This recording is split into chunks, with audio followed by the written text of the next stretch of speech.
time because there is nobody here. I am the only person at the gate. There aren't even the people working here from Egypt there. Nobody. So we wait.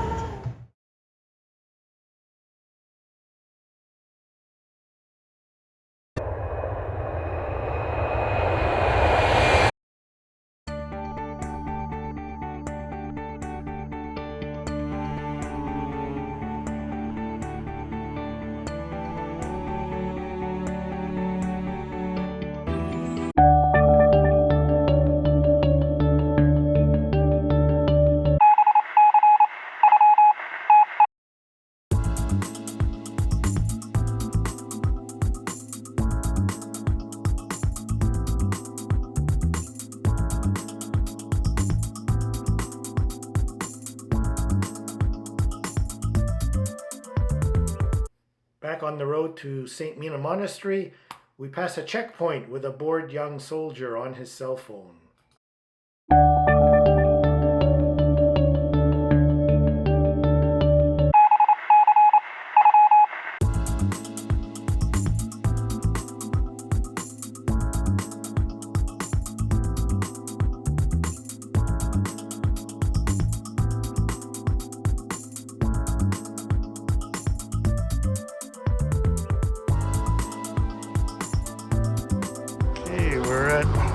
One of the buildings in Mina Monastery.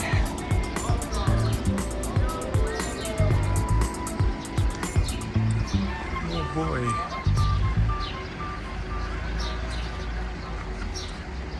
Alpha and Omega.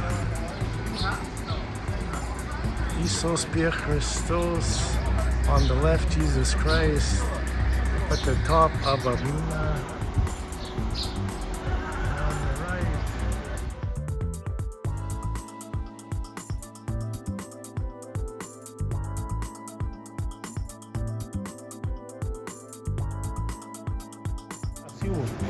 And everywhere they spend the night now is a church under the name of Virgin Mary.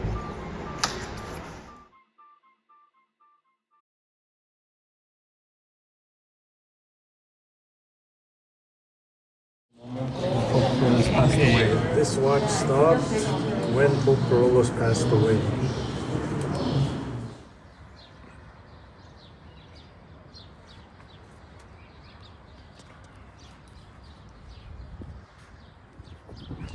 This is the kids' play area, followed by the adult play area.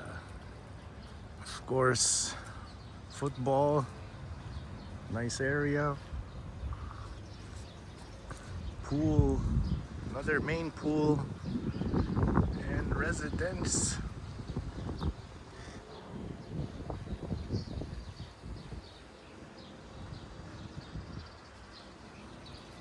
That's Hotel Africana, the back. This is the gym area and the main pool.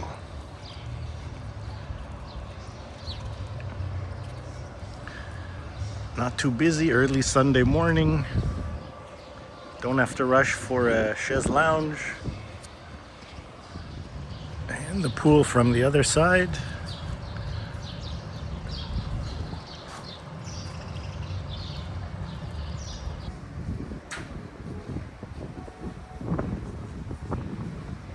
Alright, we're about to start on our day. We're supposed to meet here in about 2 minutes. As you can see, just like when I was at the airport leaving Toronto, there's nobody here on time. Everybody's on Egyptian time, and we've only been here a day. There's our bus, and the people should be running out soon just to be on time. Now entering Gleam Bay, kind of like a promenade walking area with small shops and places to eat and drink. Might be the more affluent folks out for Sunday brunch.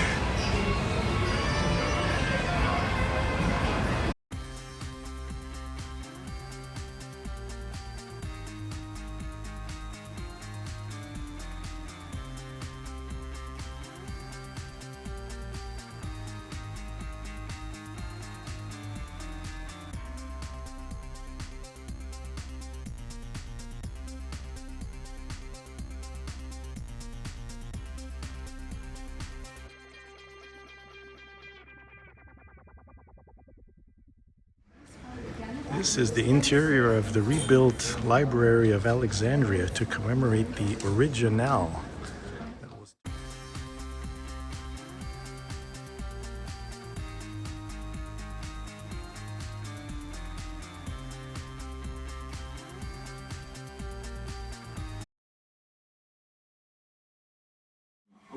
This is the outfit Sadat was wearing when he was assassinated. You can kind of see remnants of the blood. 6th of October. And the watch he was wearing.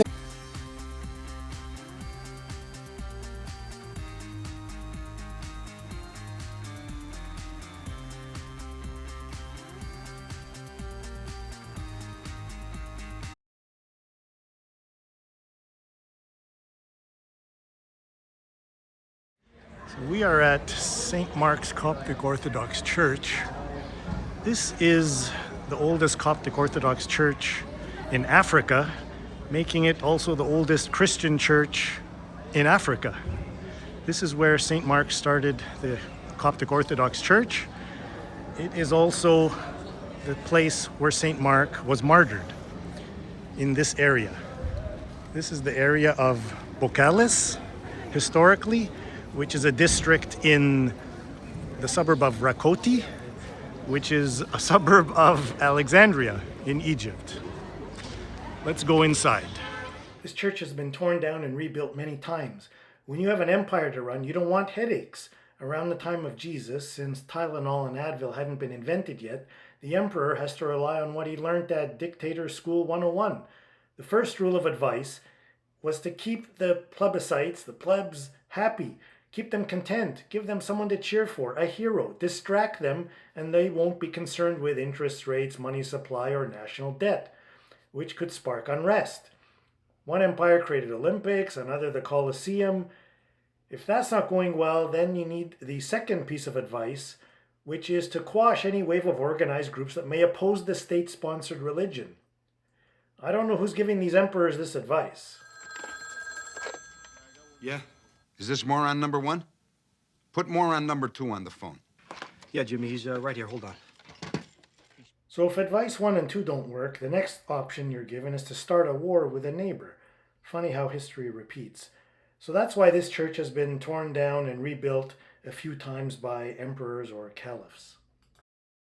In the old days, before the internet, before electricity, you needed to be able to project your voice, and so the bishop, priest would go up there to give the sermon so he could be heard. In other churches, in the Catholic Church, old churches, it's called an Ombo, and in Protestant, it's a pulpit, and in mosques, it is the minbar, where the imam goes to speak. So a little bit of unity. All the religions do something similar when they were very old.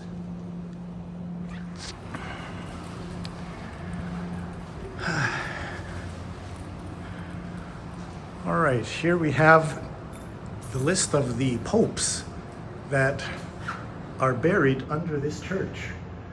Right now, the Pope of the Coptic Orthodox Church is Pope Tawadros II. He's the 118th Pope. So you will see the numbers here of the popes, starting with St. Mark and Anianus, and the numbers go till about in the 50s. So half the Coptic Orthodox popes are buried under this church, going all the way back to St. Mark.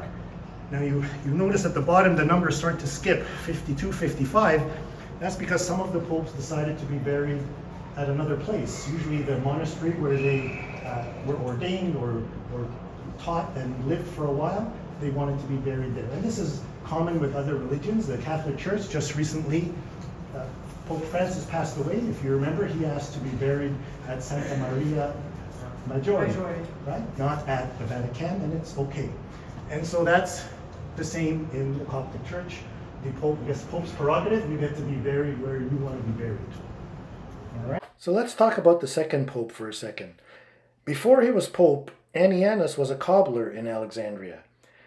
At St. Mark's time, since rollerblades hadn't been invented yet, St. Mark had to walk everywhere.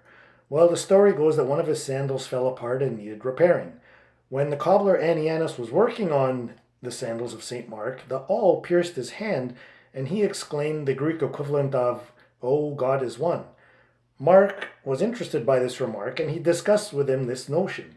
He healed Anianus's wound, converted him and his family to Christianity, and the word spread of this miracle, and others converted.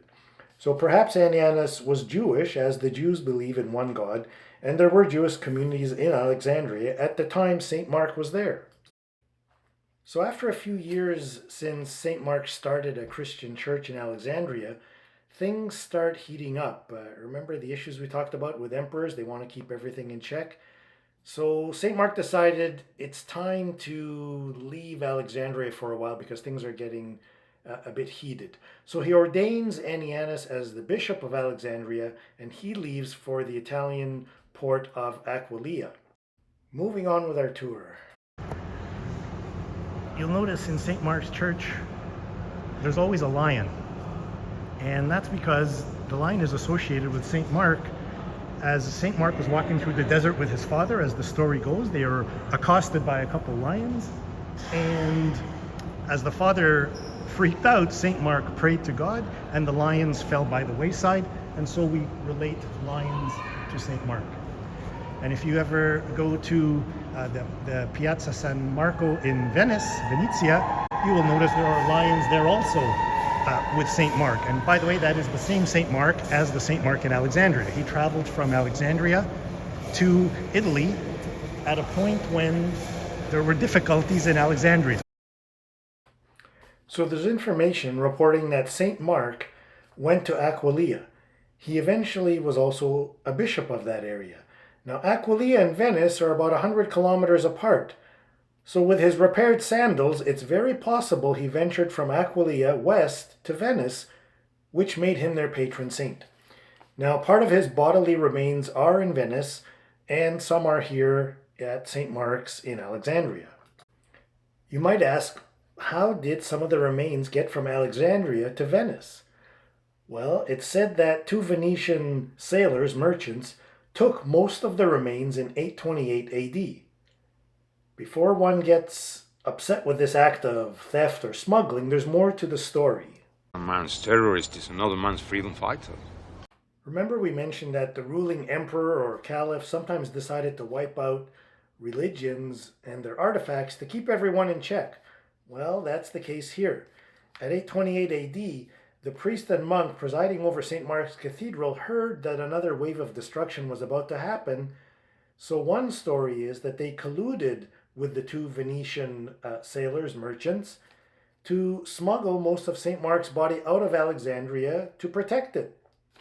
So the two Venetian sailors were in the right spot at the right time. How's that for church unity? The story continues that these merchants had a few brain cells between them, and they figured that if they covered the relics of St. Mark in pork bellies, I knew it. the Muslim customs TSA officials would be less apt to rigorously search through their cargo.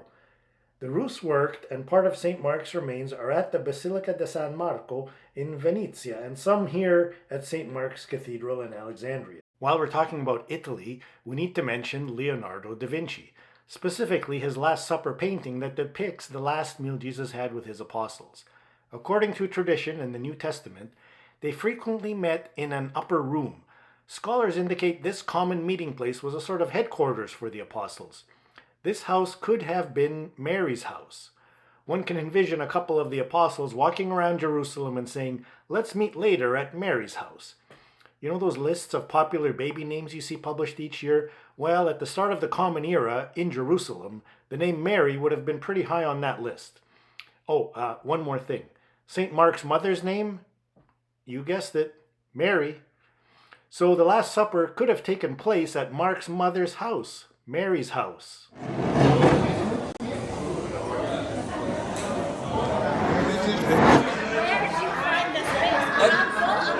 I have to help my congregation members, not cover. They're trying. They're physically trying to move it. Yeah. Yes, I told you. Do you take a video? This is normal. This is normal.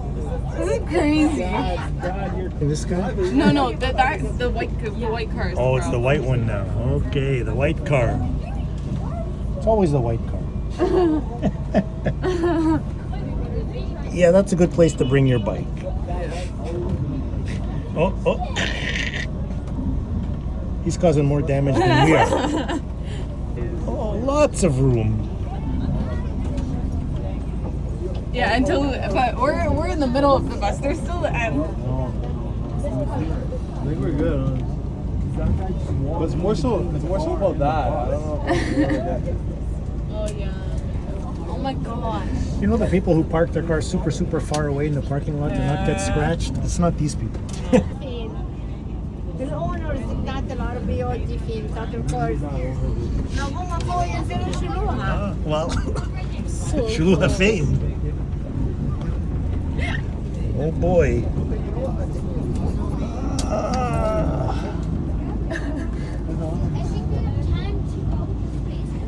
And this guy can't get out to deliver his pizza, so they're gonna get a free pizza because the time has gone by.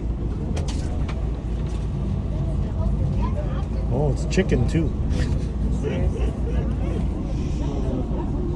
Nice. That Like is I can't. awesome. That's insane. That's insane. I think.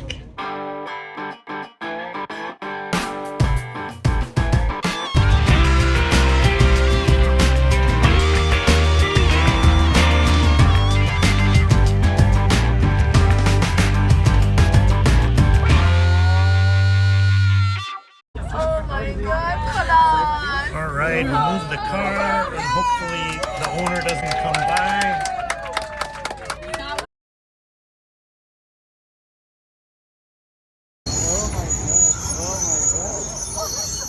Wow.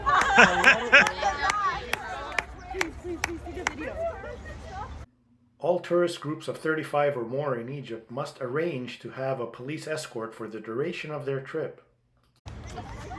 So our assigned police officer has stopped the local transit so that our group can come across. Thank you very much.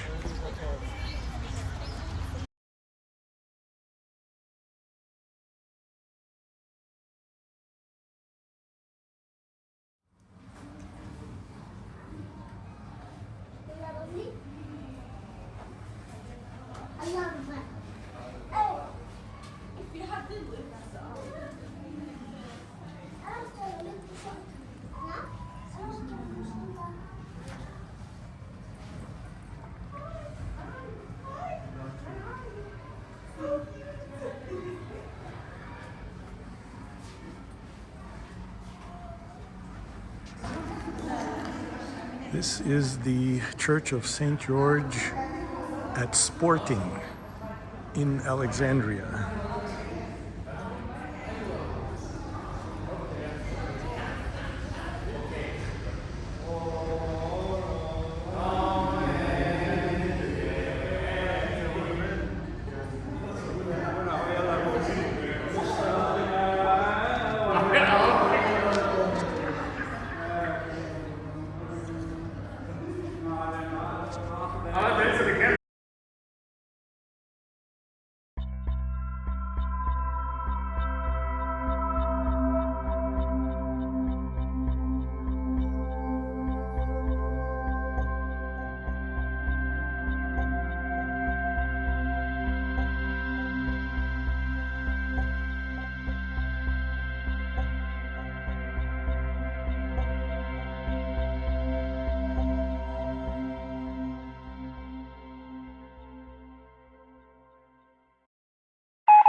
Maximus and Domadios were two princes who came to the desert to become monks. Upon their death, St. Macarius the Great wanted to commemorate them, so he asked that the monastery be named Monastery of the Romans. Oh, yes. In the lower part, Virgin Mary with the child Jesus in the human nature. So I always tell those who are not familiar with the Coptic Church that we believe that Jesus is perfect human, perfect divine. Unlike what different authors write in their books, that we believe in monophysism. Monophysism simply means that Jesus has a divine nature only, or the divine nature dominated the human nature in Christ. We don't believe in this. We believe that both are unified in one to form a unique nature without being mixed or shuffled or changing or dominating one another, and without any separation after unity. So it was a misunderstanding in the Chalcedon Council when we wanted to emphasize the unity of both natures, whereas other churches wanted to emphasize that both natures exist in Christ. Since then, there was a great schism, and we were known as the Monophysites. So this is a big mistake, and we have a clear evidence that we believe in divinity and humanity for Christ. More clear, representing Abraham with Melchizedek. We know Abraham gave him the tithe. In return, he blessed Abraham and gave him wine and the bread as symbols of the flesh and the blood of Jesus. What we have is Melchizedek to the left, as if giving communion to Abraham. And please notice that he is using a spoon here. You see? And this is one of the oldest ways to receive communion. It was applied in the 13th century when that fresco was painted, and as you know, we still do the same. So that fresco is very important. It gives us the history of giving communion, how it was practiced in the early centuries, what technique was used. You might find the same fresco in other monasteries, but without the spoon. The presence of the spoon here is very unique. In the other sanctuary, we have some of the famous Coptic saints. We have St. Paul of Thebes, and then St. Anthony. And we could know that this is St. Anthony and St. Paul because we found the crow between both heads. And then we have the angel that we call the cherubim. He is the one who brought St. Macarius to live in this place. And this is why we have St. Macarius next to the angel, hand by hand with the angel. And then we have St. John the Dwarf and the two brothers Maximus and Domadius who came from the Roman Empire. The balls would be used to consecrate the cross and attach the crosses to the wall. This one specifically is the typical Coptic cross. It reflects many of the Christian beliefs or the Christian symbols. So it has 4 branches, each divided to 3, referring to the Holy Trinity, and the 3 are one God. We have it circular in shape, referring to the eternity of God. It's exact surround of the cross, similar to that one, referring to the crown of thorns put on Jesus' head. The color is reddish brown, representing the blood and the water that flew from Jesus' side on the cross. To symbolize the strong relation between God and people, the Bible says that He is the vine and we are the branches. So the middle part represents the vine, and these are the branches referring to us, the believers. Again, each divided to 3, so 3 by 4, 12, referring to 12 apostles. Each has 2 cavities, so the total is 8. The number 8 in the Bible is a symbol to the eternal life, a symbol to the new coming life. And Pope Shenouda gave us 2 very good examples. In the Old Testament, 8 persons lived in Noah's Ark and they came out to begin a new life on earth after the flood. In the New Testament, Jesus appeared to His disciples 8 days after resurrection to promise them with a new coming life. So the cross is very symbolic, very meaningful, it's a typical Coptic cross. Okay? Here so far, Archangel Michael. But the face here is beautifully painted to reflect purity. The eyes are wide to reflect enlightenment. The mouth is very small to represent the monastic virtues, silence and asceticism. In his right hand, he has the spear to have power, and the left hand has the globe to reflect control. So this fresco is very significant. Well, I always tell foreigners that the Coptic language that we use in our services is the oldest language still in use. It's the last phase of evolution in the old Egyptian language, and we have different dialects. Each was an old Egyptian dialect and developed to be a local Coptic dialect. So we, the Copts, the Christian Egyptians, are the real descendants of the pharaohs. Not only because of the language, also because of the Coptic chants that we use in our prayers, especially the ones we use during the Passion Week. They have the same tune as the pharaohs used in their burial rituals. So we have the pure Egyptian race.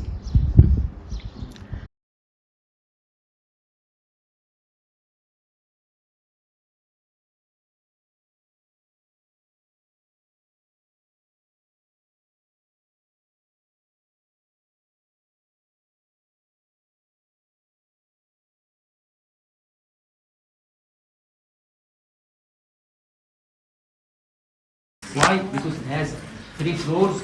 The first has a well and some storerooms for food. Second has some cells, and the third has a church. So they could live independently until the barbarians came. It was built on 2 stages. The first floor as a primitive keep in the 4th century and continued the building in the 6th century. Beside the pulley, we have 2 openings.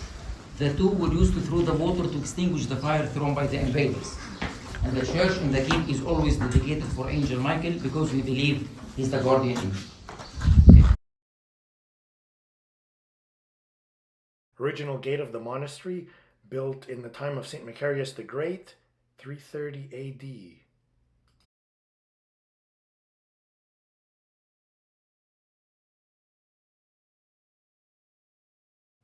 From the exterior to the gate, the rope is used to ring the bell. The monks would use the holes that you see to look and see if they should let the person in. And because our monastery is dedicated to the 2 brothers Maximus and Domadius, who came from the Roman Empire, we have 2 belfries here. The right one, notice it is slightly bigger, referring to the elder brother Maximus, and the small one refers to Domadius, the younger brother. And this is done on purpose. And we use the bells regularly 3 times a day, at 4 a.m. for the psalmodic chanting, 6 a.m. for the mass service, and also 5 p.m. for vespers. Original mill to make flour, to make bread for the liturgy.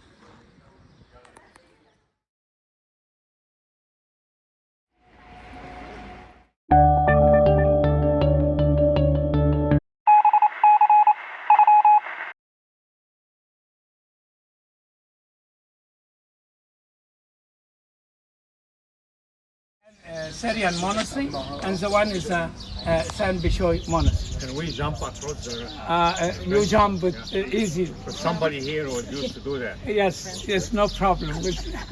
I have a small fence between here and here, and just to jump it. It's no problem. The monastery is famous for 49 martyrs well in here.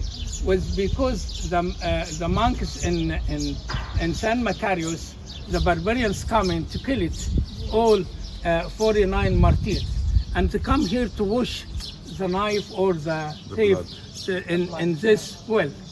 Okay, the well is here is 12 meters deep. Wow. And after the wash, the knife doesn't use it to drink or to. Now is no water for empty water now.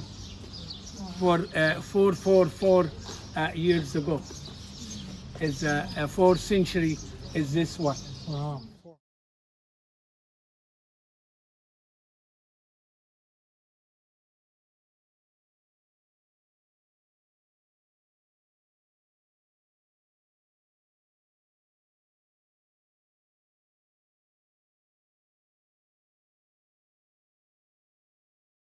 He put the hand outside to say hello for everyone. And some people's coming is not good people. Not good people.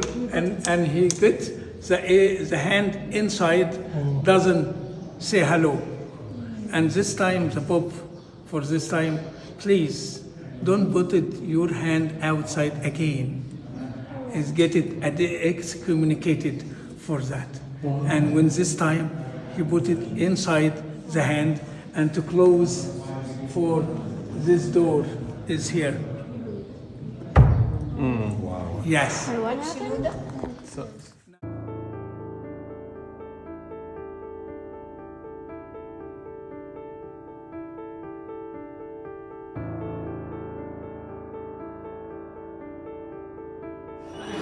Yes.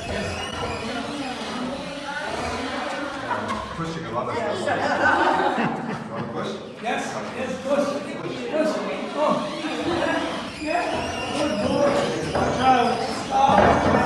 Stop. Thank you. Low doors so that you bow. 2.5 meters thick, 17 meters high. Use it.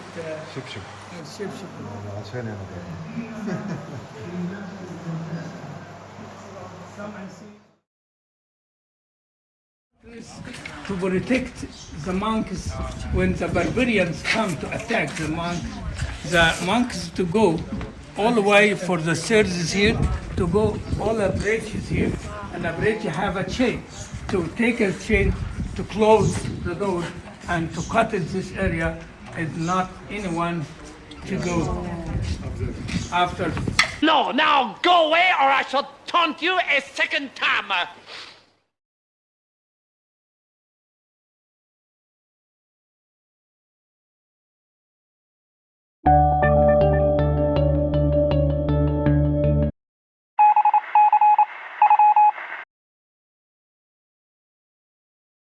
Interesting. McDonald's costs less here in Egypt than back home in North America.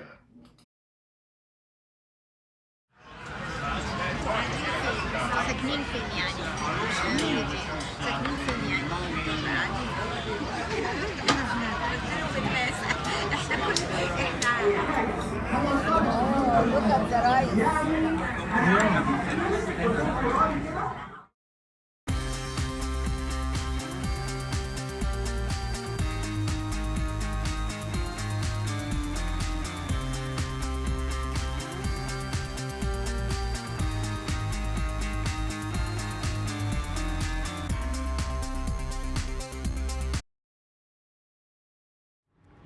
So they booked me in a building different from everybody else.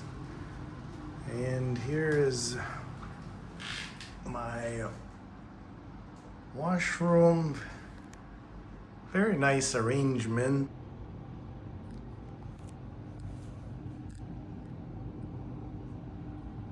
Comb, shower cap, makeup, cotton swabs, nail file. And a loofah. Oh boy. Yikes. And it's a very Arabesque style. I mean, I'm very impressed. Look at this. I have my own waiting area for when the folks on the trip come and need to wait for a minute for me to get ready in the powder room. They can relax here. There's a change area if I need to try on different clothes and model them for them. Oh my goodness. Oh my goodness. Artistes on the wall. I love these lampshades.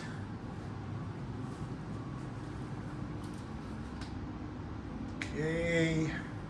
And then as we enter into an area where I can have my coffee and get ready.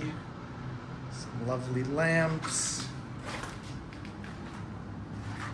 I guess this is my walk-in closet. Behind those drawers. Stained glass.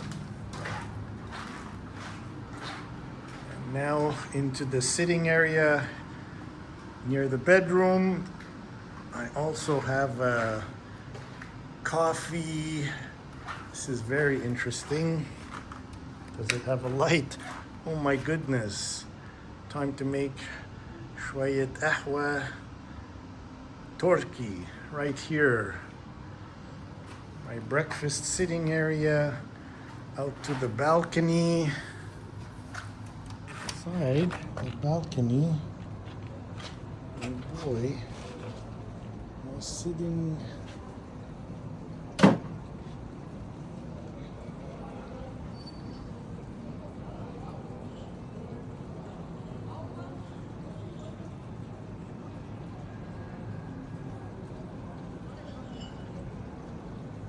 Very nice. TV, and then we are at the master bedroom. Ay, ay, ay. All right. Fantastic. No, but how many people work?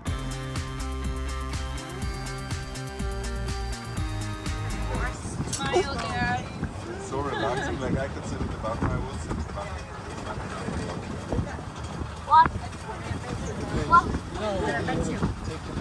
Take out all these levels, plant all these things. This is a desert. This is a desert.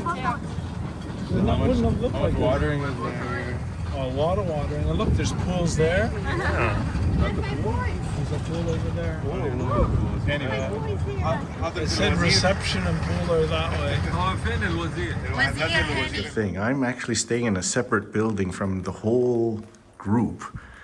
And I'm coming back trying to find breakfast, and he somehow said it's down this way in this building, in this corridor. Let's see what's down here. These look like basic rooms, but there's something at the end here. Boop, boop, boo.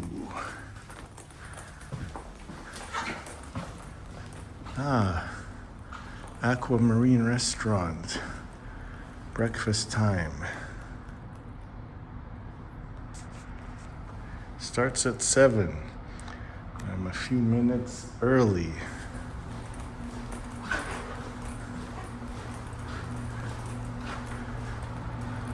Oh, looks like I'm the first person at breakfast, even though the bus is leaving in 1 hour. Let's see what we have.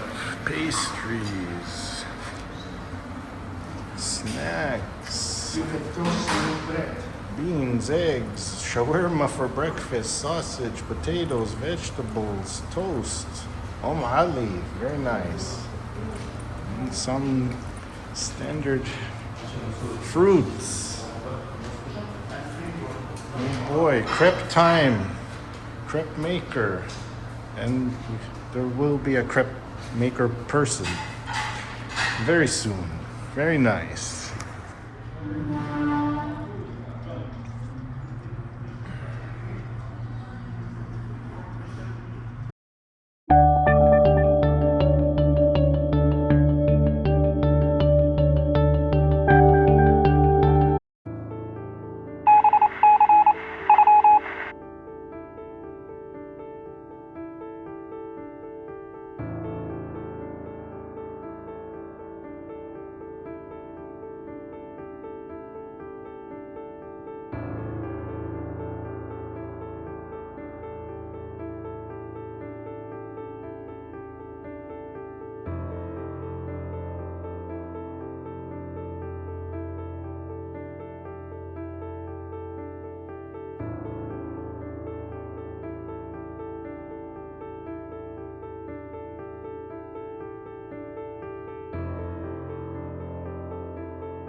Khufu's economic plan was to run a state-supported labor force.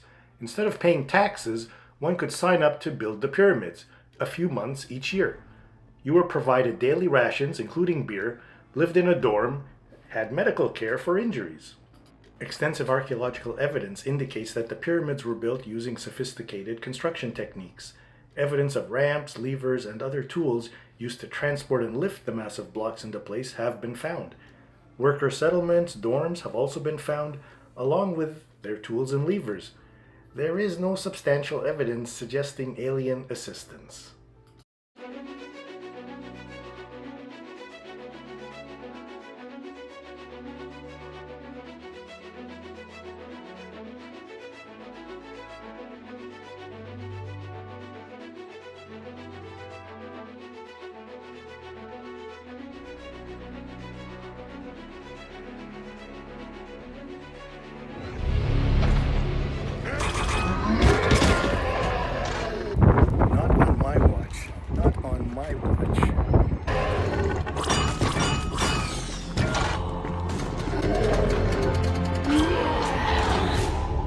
USS Stennis, identify. Where are you? Watching the Weather Channel, Sports Center, I Dream of Genie or something? We got 300 satellites up there. Where are all our men? Identify yourself. What is your name, sailor? Wilder, captain of the USS John C. Stennis aircraft carrier. Okay, Captain Wilder. I'm an agent from Sector 7. There is the mother of all non-biologicals getting ready to blow up our sun. Do you want to have a throwdown with me about my lack of clearance, or do you want to help save a gazillion lives? All right, Agent Simmons. I'm listening.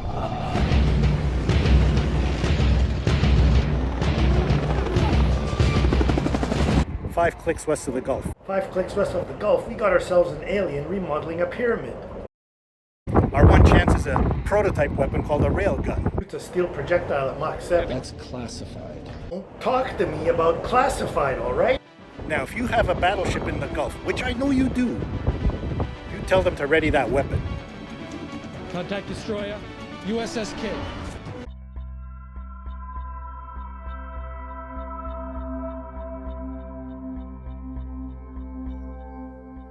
The most widely accepted explanation for the missing nose on the Sphinx is that it was deliberately destroyed by a Sufi Muslim named Muhammad Sa'im al-Dahr in 1378. He did this so that the locals wouldn't worship the Sphinx. Unfortunately, years later, it's reported that they then had him assassinated.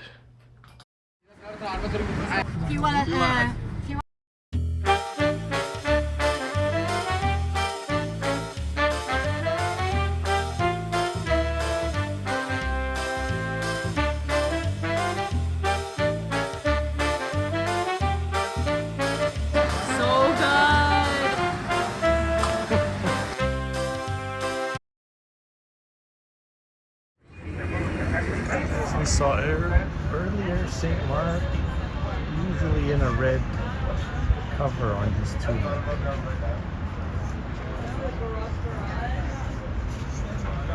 Jesus.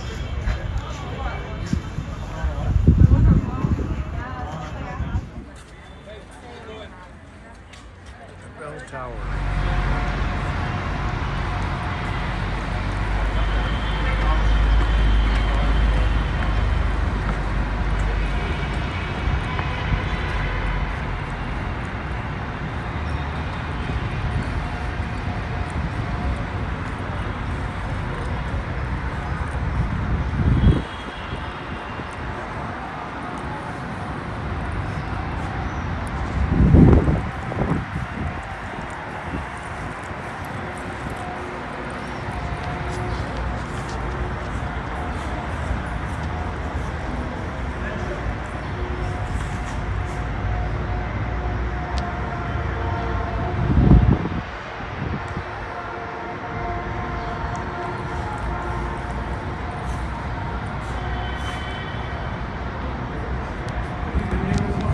No.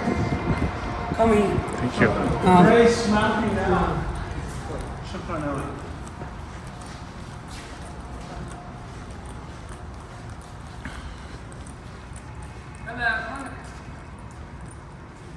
It's lovely, eh?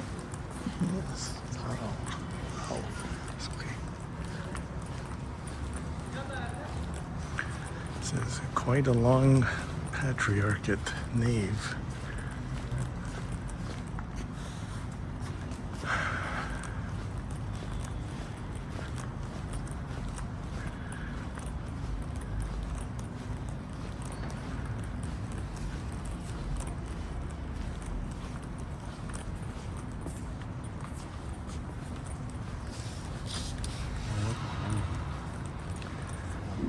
we get to the altar, to the right, looking out, have multiple saints. There's Saint Mark, the Last Supper, the Apostles.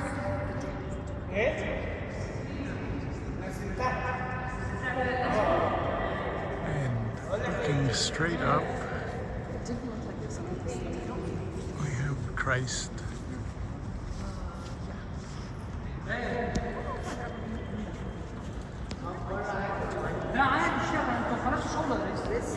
يعني قاعدين يعني طب خلاص ماشي عشان انا همشي هقفل هنا الناس هقفل يعني انت عارف انا هجي لك انا على نفس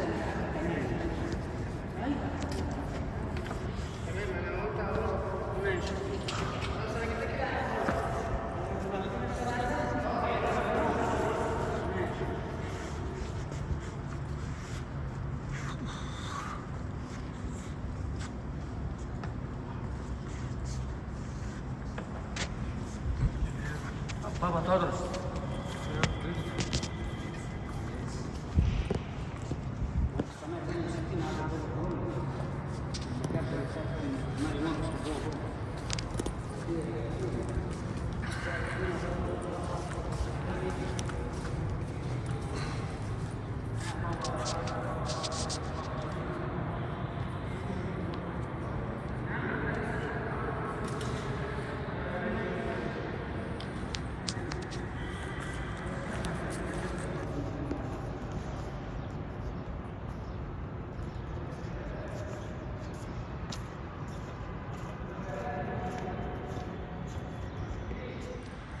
Have one altar, the second altar, the main altar at the Coptic Orthodox Cathedral, St. Mark's in Abbasia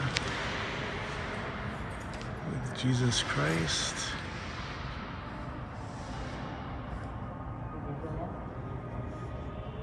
And just as in St. Mark's Cathedral in Alexandria, we have very much the same papal chair in the Coptic Orthodox Patriarchate, which the headquarters has now moved to Cairo in modern times.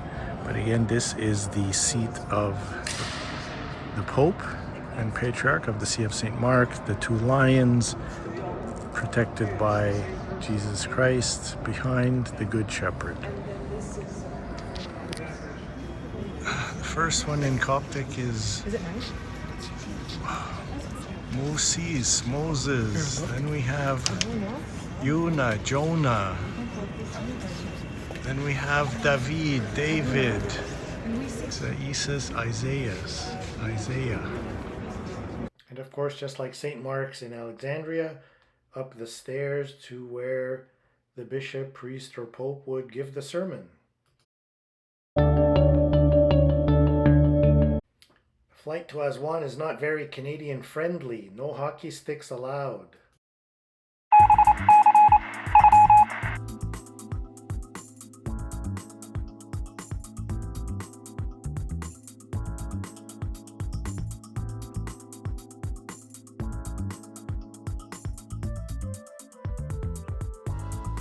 This way is south at the High Aswan Dam towards the two sources.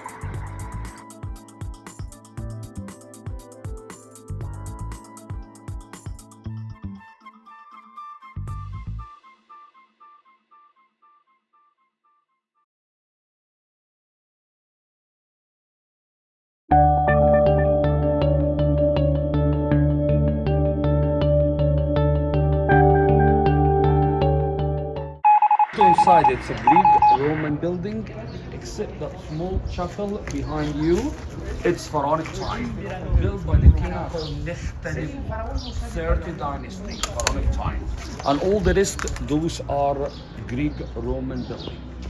The main temple of Isis was built to tell us, okay, so anybody can do any revolution against him. So all the scenes from outside show us the power of the king. Inside the temple, no, because we praying by giving offering for the gods. So you can see the king beating his captive in front of Isis.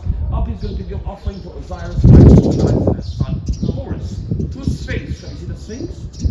So two sphinx in front of us made out from granite. They are symbol of protection. Most pharaonic temples followed a similar design. At the beginning, a pylon, followed by a colonnade hall, followed by the inner sanctuary. Each part, though, could be multiplied a couple times. Lotus flower too. Fourth one is a palm leaf. So different type of flower. This is the Greek style. So any temple you want to visit, if you different flowers, you have to know it's built in the Greek rulers. If it's all similar, it's during the Pharaonic rulers. 14 crosses. أيوة العمود. Okay. وفي هناك في أربعة هنا. To turn it into a Christian church. This is your bottle number 5. Okay, I can show.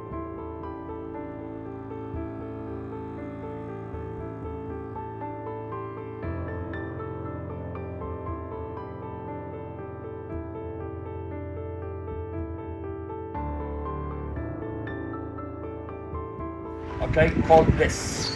Huge building called Kiosk of Trajan. The Roman Emperor Trajan who made the building in the middle of it like a king-size bed, just to relaxation. To placate the locals, Roman emperors would often be seen depicting themselves in Egyptian pharaonic garb, making offerings to the gods. Like Emperor Tiberius. We can name him after your father. Tiberius, you kidding me? No, that's the worst. Head down this way. Did he say just head down here? No problem, yeah.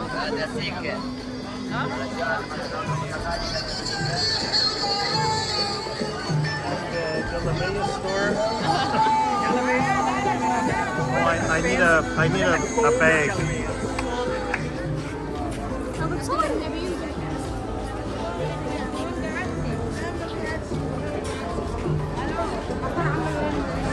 Bella? But we're also going to go to a place in Yeah, and there's all the spices. Energized place. More galabayas. more spices. Yeah, I love the spices. They're Yeah. so colorful. I don't know what they are.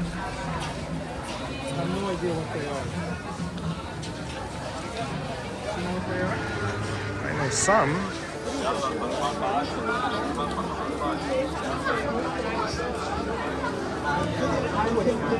But maybe somebody else. We want to find out where this place is. What, is that the Does that guy look like Sudani he'll guy? help you? Yeah, it's the Sudani place. And it's in this soup? Yes. Well, then we should see it, right? This is the main drag, unless it's on a little road? Yeah, it's on a little road. He told me how to do it, but I don't know how to do it. I don't know. What's it called? It's this. More spice, guys. Lavender. Perkade. Saffron. That's saffron. Yes.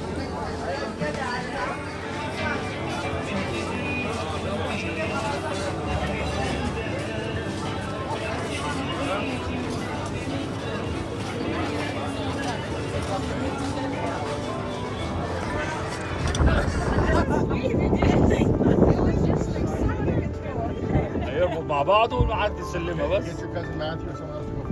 اتفضل سوري. شفت أنت يمين؟ ده أبدأ 30. سلم عليك على الكرسي.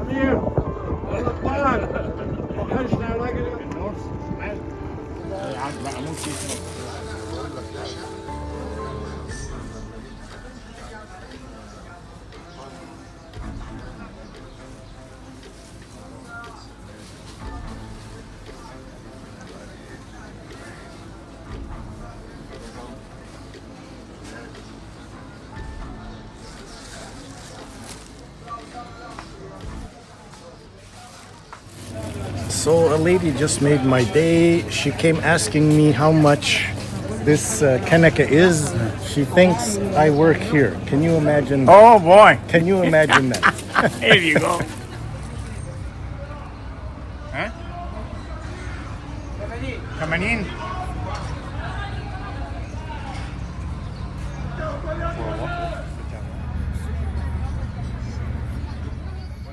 sometimes to get to your ship, you need to walk through 3 or 4 other ships under the watchful eye of security.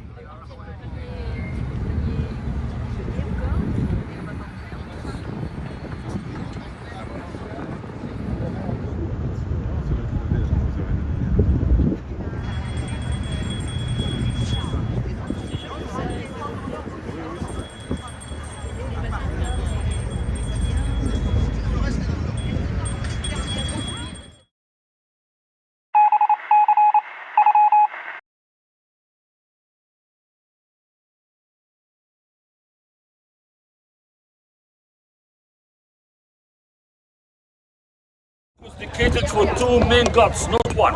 For Sobek, crocodile head, and here, Horus, the falcon god. They told us in that time was a big island in the Nile River. Used to be the crocodile is staying in that island and attacking anybody when across to the other side or walking by the Nile River. So they worship the crocodile because ancient Egyptian mythology, they worship the animal or the girls. If they like it or if they're afraid from it, they worshiping the power which inside it. So the crocodile got extra power, so they worship it. But the crocodile representing evil symbol, so they said in this case we're going to divide the temple into equal parts. Bad god or evil god will be on the right hand side for Sobek and left hand side here for Horus. So it is a double temple inside one, everything dividing for 2. Our temple started by the facade, what we call it the pylon, lead us to the open courtyard, great high style hall, deeper inside to the Holy of Holies. And the open courtyard consists of 16 columns, 8 in each part, and most of the inscriptions above the column representing the king that he's going to give offering for the god. In the middle there's an hours at the top, different capitals. If you have a look who's made to the first one to the right is a lotus flower. First one to the left is papyrus flower. New kingdom. No. Greek. Any mix is Greek. Great. And the first one to the left over there is palm leaf. That's Greek style I mentioned to you yesterday. So this time is a Greek. Also tomorrow morning it was a Greek. Yesterday is a Greek. Tomorrow afternoon, Luxor, Karnak is Pharaonic time. Okay? We have the most well-preserved scene in our temple, which is blessings. All the gods bless the king, bless the king, and they wish a long life. Starts from the right-hand side, Horus.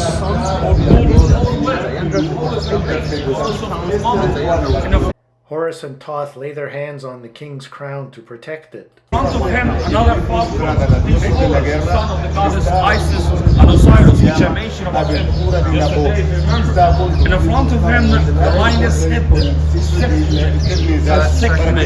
the goddess of the war, is going to give the Ankh, the life for the king Ptolemy to live in power. Then behind him, Nut, the goddess of the sky. Nut and lion-headed Isis place reassuring hands on his shoulders. And the last one's Isis called Tot, or Jehovah, the god of wisdom and writing. All of them bless the king and they wish a long life, as you can see. With her left hand, Isis breathes eternal life into the king/pharaoh. Like how Christ breathed on his disciples to give them the Holy Spirit. And like how Coptic Orthodox priests breathe on newly baptized children. In front of the cartouche we have this title, what we call it Nisu Piti, King of Upper and Lower Egypt, in the name of the king inside. The second title we call it Sa-Ra, son of the god Ra, and the name of the king inside. We can see the name here, Ptolmis, but Laimus, as I mentioned yesterday. Ankh mean alive, J-T, Jet mean forever, B-T-H, the god Bitah, Mary. So Ptolemies live forever like the god Bitah. Loving, planting, harvest. Each season 4 months. Each month 3 weeks. Each week 10 days. Total of the year will be 360 days. At the end of the year they found they have 5 days extra. They call the 5 missing days and they add the small months to be 365 days. As I mentioned to you, the week is 10 days. The worker working for 9 days and there is 1 day off.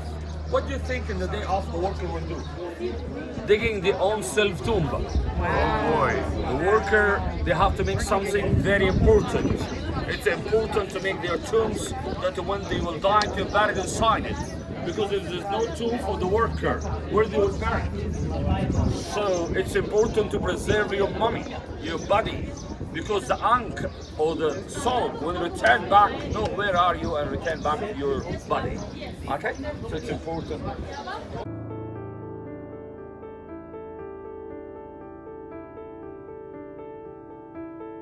High stream. How's the high stream? Look at the background outside. The background, the floor. Look at there was low. Each room is one step higher than the other, yeah? Higher, the highest room here. And the ceiling, and this is the smallest room. And look at the ceiling was so high, then lower. So the ceiling going down, the background going up will be like a pyramid shape. Okay, so the horizon of the pyramid is here, at this room, at the sanctuary.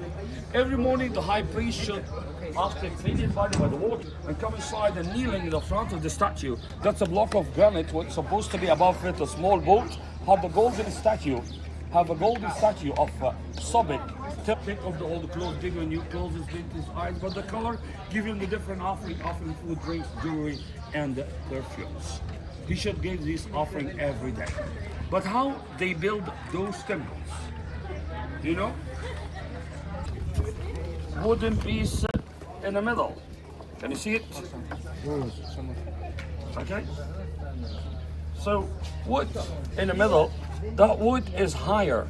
And bring two other blocks, dig in the bottom and escape water to be wet. And close, what will happen? The water expand the piece of wood to join 4 blocks together. Join it 4 together till they get to high level without cement, without anything.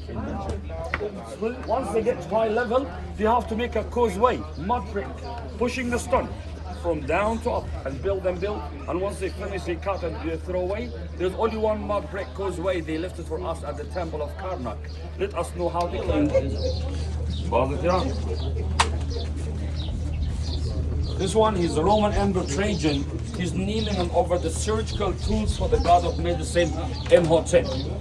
Okay, Imhotep is here, Roman Emperor, and the tools consist of 2 cutter or laser to cut the skin before the operations, sponge, scissors, 2 cups, 2 tools to open the stomach in the operation, scale of balance to the medicine by the weight or to weigh the sponge after and before operation to know how many blood you lose it during that operation, 2 needle, spoons, forceps, so, and a lot of tools as you can see. And there are 2 ladies here, Isis and might be her sister Nephthys. What do you think? Why are they sitting like that? Birth. They are teaching the ancient Egyptian lady how she can giving baby, deliver a child. They said it is the easy way of giving birth, but sitting like that position. Okay, right now they still reuse that position for giving baby by that way. Okay, this canal getting higher in the well. If the water is higher, that means the following season we have more water for irrigation to irrigate the land. That means after the season we'll have more crops, more agriculture, more harvest, more taxes. If the water is low, so it'll be less tax. So according how high water, more tax, less water, less tax. Oh, not that I have anything against accountants. Many of them are lovely people.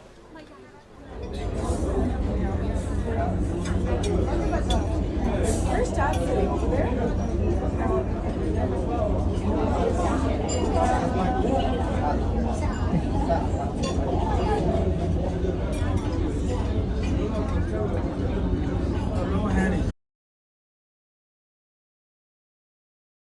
With a side of basbousa, which is semolina soaked in sweet syrup.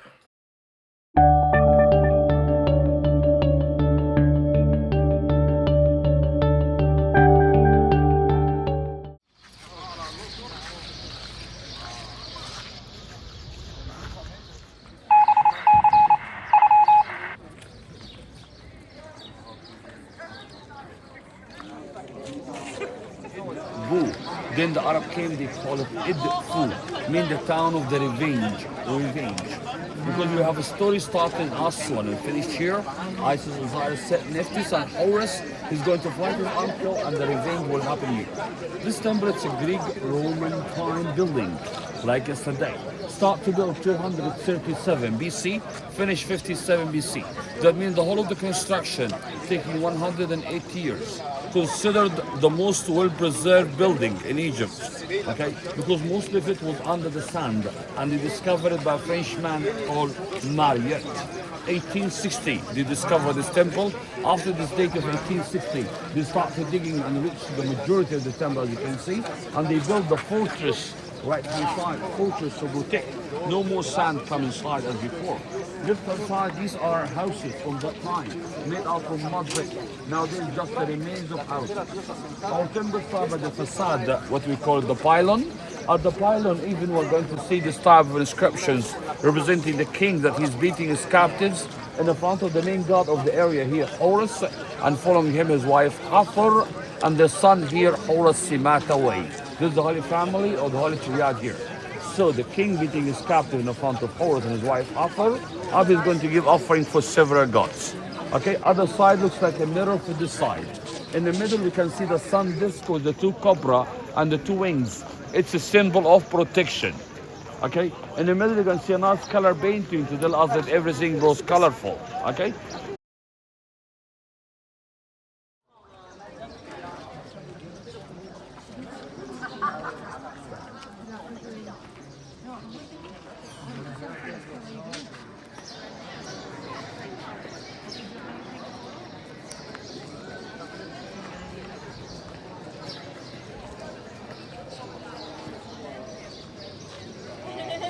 Thank you.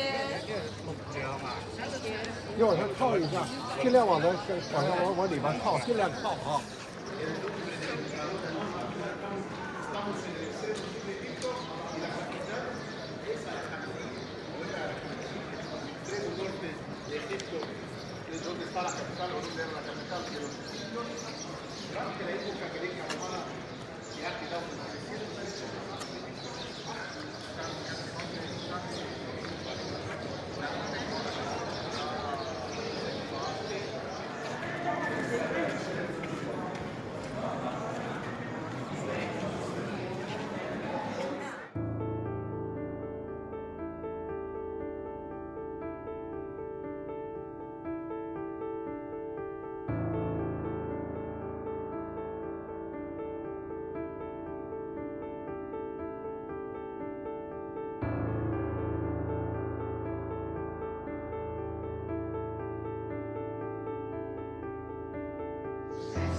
And became very strong, and he decided to fight his uncle.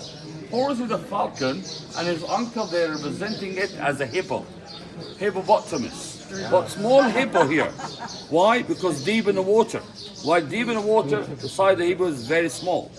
And Horus is a falcon, he's a bird, he can't go in the water. That's the reason they prepare a boat for Horus and the harping, and he want to kill him, but every time to try to kill the hippo go deep in the water and jump and escape. So now you'll follow me to see what will happen. If the hippo appear, that means escaping, still alive and escape. Look at, follow me guys to see what will happen. Hippo, that means still alive. Really confident. Look here. Hippo also still alive, yeah? Getting bigger a little bit. Come on. Sounds like me on the cruise. Upside down hippo. Oh.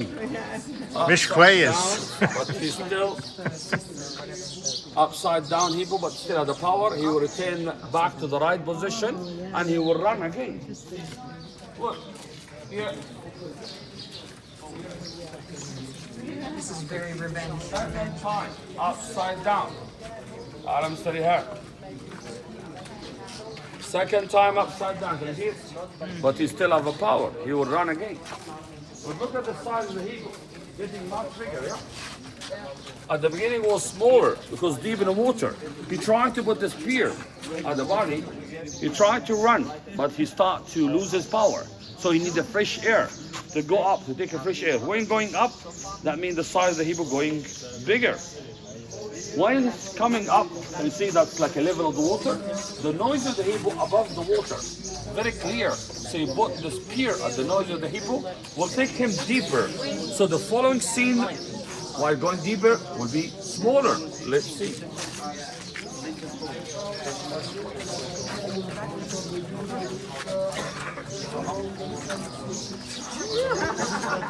Can you see it, guys?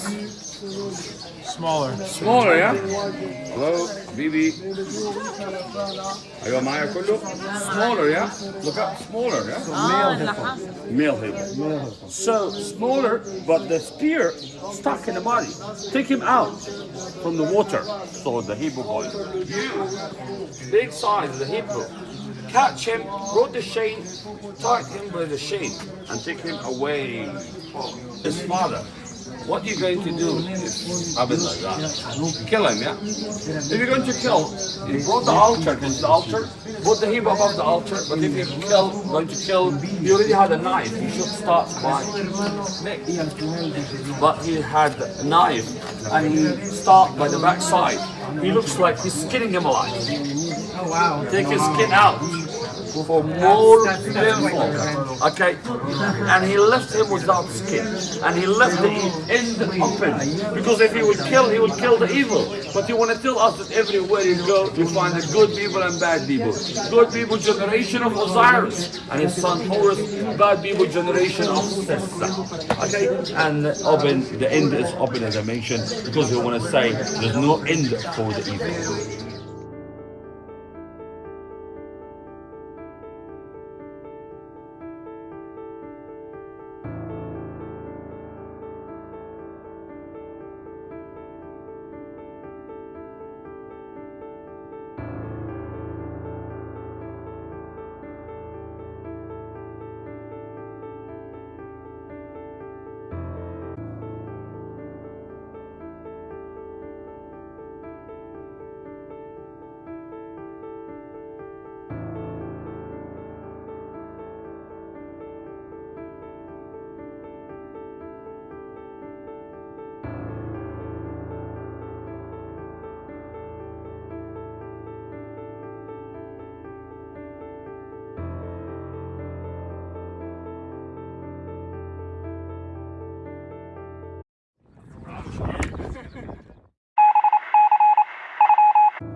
To let us know how they climb up, and in Ombo I show you the piece of wood. This is the mudstone ramp they use so that they could go higher up the wall till the top. Inside it, the holy books, because we have the great festival of Opet. It's a great festival meeting between the god Ammon and his wife Ammonite. That festival will start from here, Ramses II, 19th dynasty, New Kingdom. But later, after King Ramses II, he passed away for a while. There's another king called Taharka, 25th dynasty. Good. Right hand side, you're going to see another temple for Ramses III. Ramses III, he considered the last strong pharaoh. After that, Egypt became weaker, not strong as before. That's Ramses III statue or temple. We go, he decide to chisel the name of Ramses II to carve his name, to say it's mine. But how we know it's not his statue? That Ramses II is the only king, he's famous, that putting his daughter in the middle, like that style. That's only style of Ramses II, his daughter. Or sometimes he putting his wife beside his leg. And Ramses II, in fact, he's a man.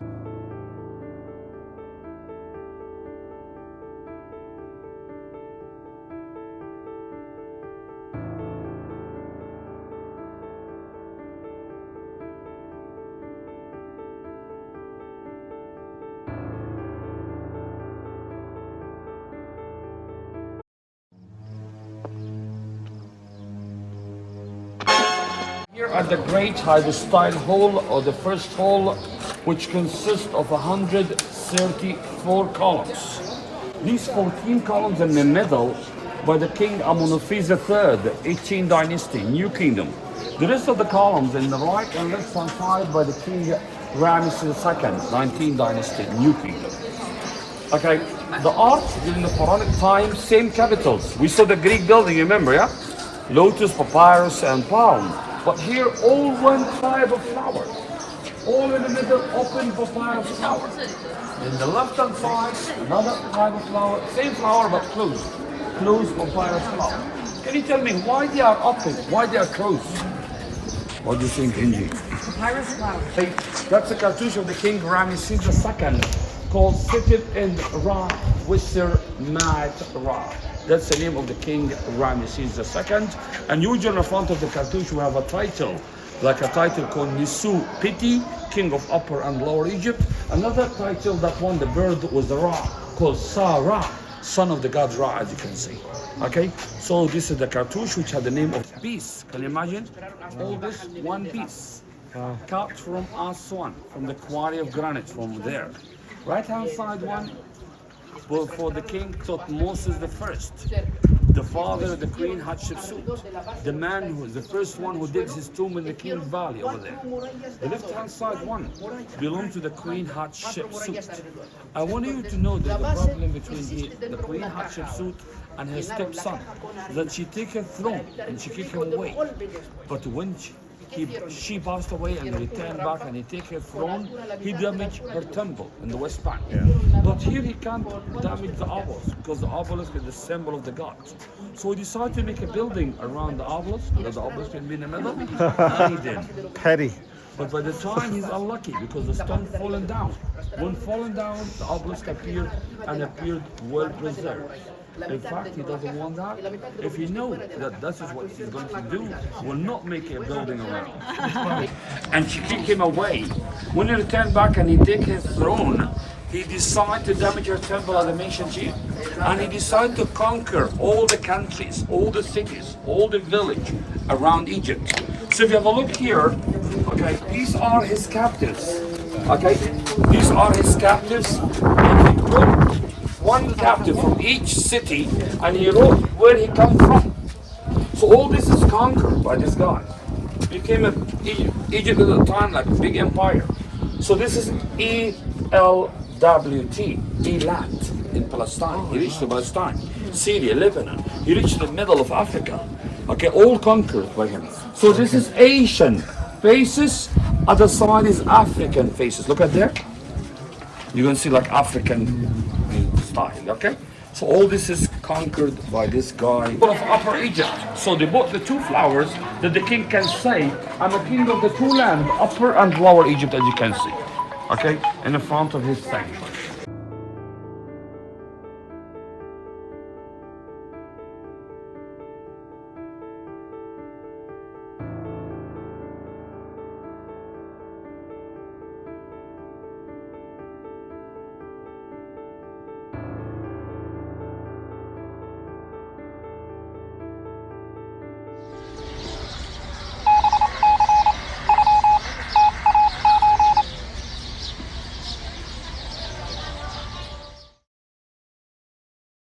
Mut. Bir means the house of the goddess Mut.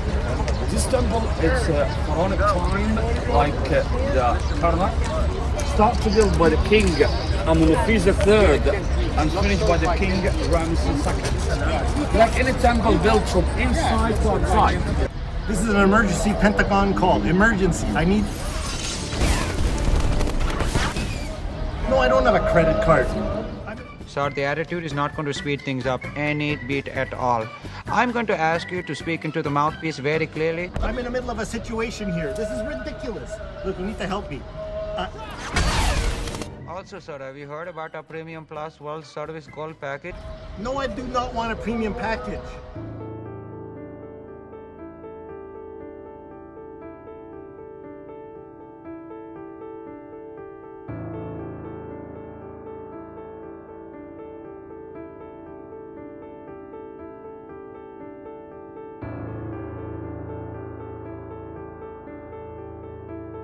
Roman, Coptic, Christians, Islamic.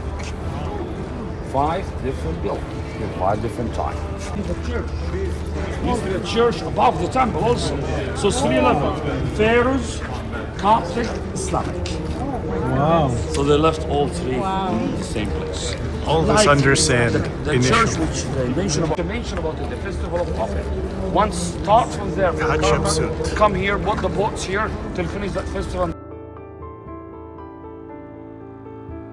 Alabaster. Because this temple for female, for the wife of Ammon. So the main god here, female, Ammonite, and also behind you, Tutankhamun and his wife, made out from white alabaster. Okay, we are here at the Great Style Hall. At the Great Style Hall consists of 14 columns by the same king who built the 14 columns in the middle of Karnak. Ammonophis III, 18th dynasty, New Kingdom, same capitals, all of them open flower.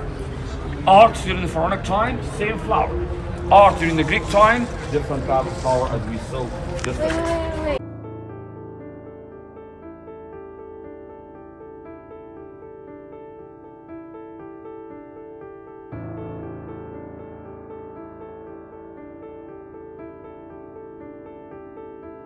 Delta and Rashid. Okay, so we are able to drink. Yeah? The two sides around the Nile River, east and west, we are going to eat. So everybody able to live, we drink from the Nile River and Delta and eat from the west and east. So it is alive. So all the symbol in ancient Egyptian time from the natural.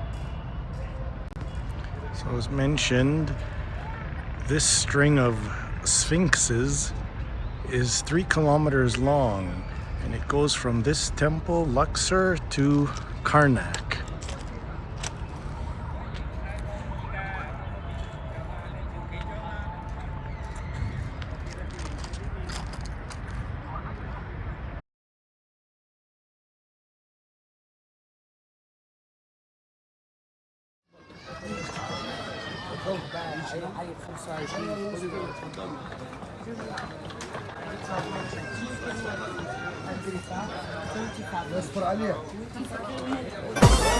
البلح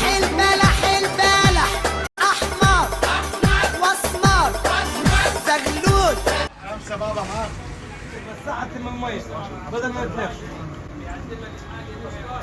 4 رفة شغال.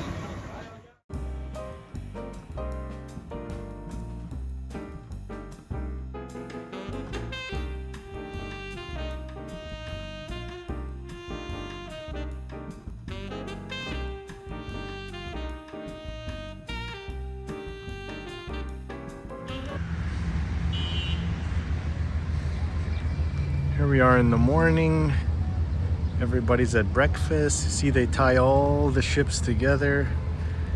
Everybody's ship is empty. People are eating, getting ready for the day. And over here we have all the feluccas that people can ride on, identifiable by the huge sail.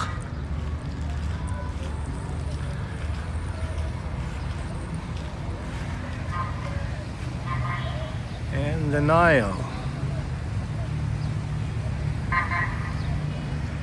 This is a model of the Valley of the Kings, the topography. Underneath the ground, of course, are all the tombs, and some have multiple burial chambers to hide their goods. The last chamber would hold all the furniture they were looking to take to the afterlife. 62 tombs, the last one discovered 1922, the most famous Tutankhamun, is the only one that had anything in it because all the other ones were discovered by other people who stole everything. So all the tombs except one of the 62 were empty.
sometimes the old ways are the best.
Si no te vivía enojando.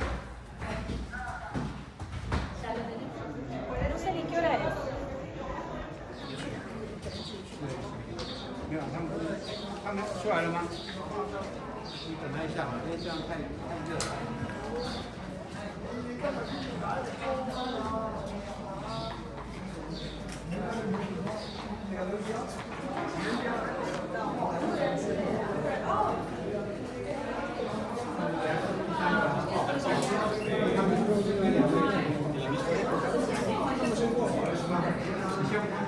Thank you.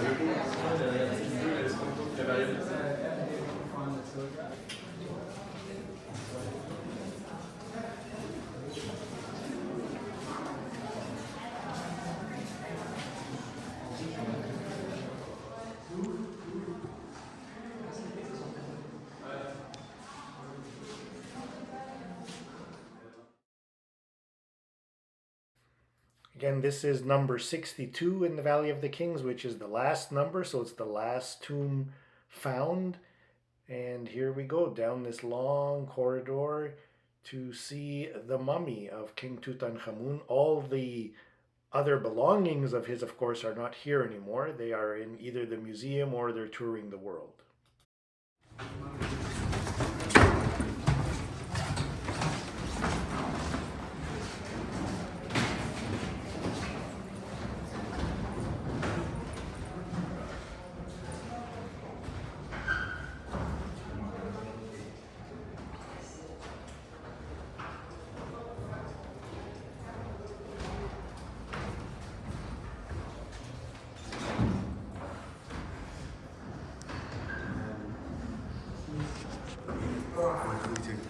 Sure.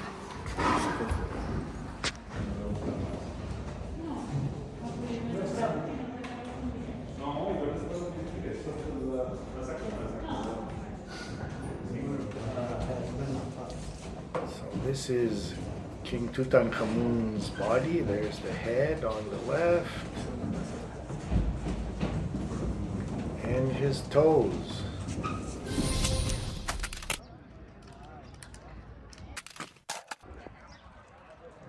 What?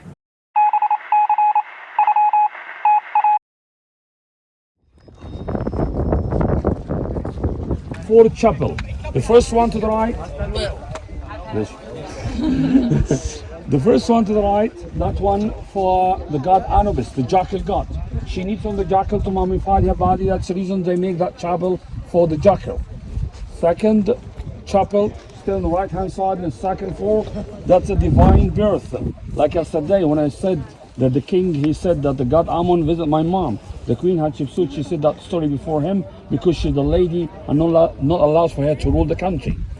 Third chapel, left hand side, second floor, that one the journey to Bond country. Bond country nowadays in Somalia coast.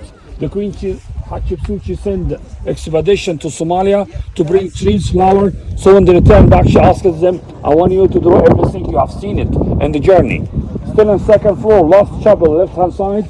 That one dedicated for the goddess Hathor. The queen Hatshepsut, she need the milk from Hathor because the cow, so that she worshipped in the cow.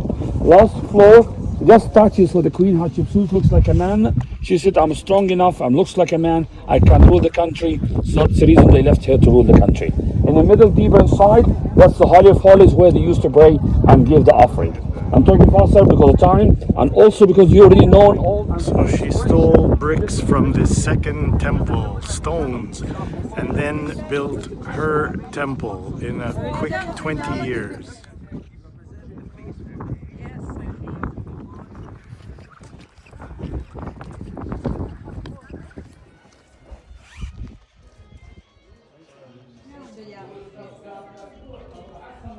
Two.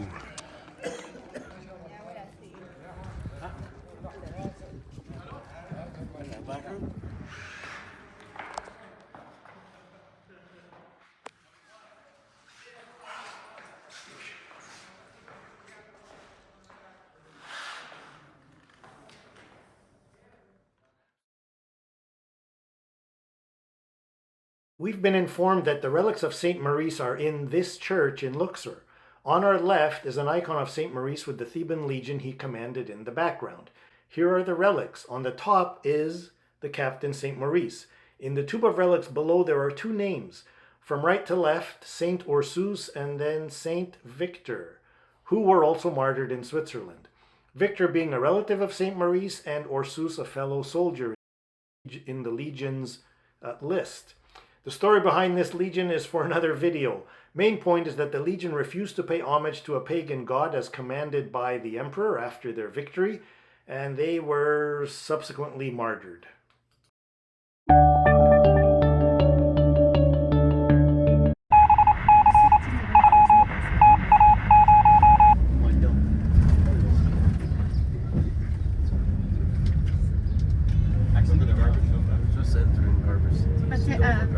Why don't you open up your other side, David, so you can see the other side. Splittings of garbage, recycle, cans. Entering Next garbage time you complain city. about taking out the garbage. Look at the left-hand side. Yeah, look at both sides. So you're getting a lot of donations. That's great.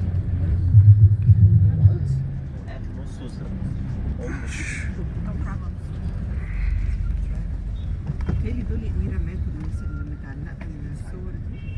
Ito? Oo. Yeah. I just wish I was with Mateo because he's probably on his phone now. I know. I don't know why he left it in the other car. Both sides and they're selling Kuzbara, watermelon. So are you talking to me? Yeah. What did you say?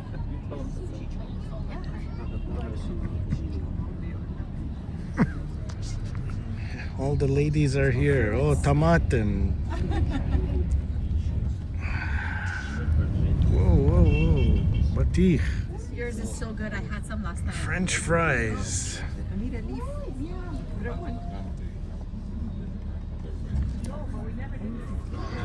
David, open your curtain and look outside. Both of you get off your phone. It's open. I don't see anything else. I'm going to ask you everything. What type of animals were his? And they sleep upstairs. They sleep upstairs. They have So they sort all this garbage, and that's how they make a living. Crazy. Caliph al-Muizz, who reigned in the 10th century, said to the Coptic Pope, "Your Bible says that if you have the faith, you can move mountains." He demanded to see this miracle or he would start killing Christians. Pope Abraham went to the hanging church, which we'll visit later, with his monks and priests and prayed for 3 days. On the third day, he saw the Virgin Mary, who told him to seek out Simon the tanner for assistance. The delegation went with Simon the tanner to the mountain, and after following his instructions, the mountain lifted.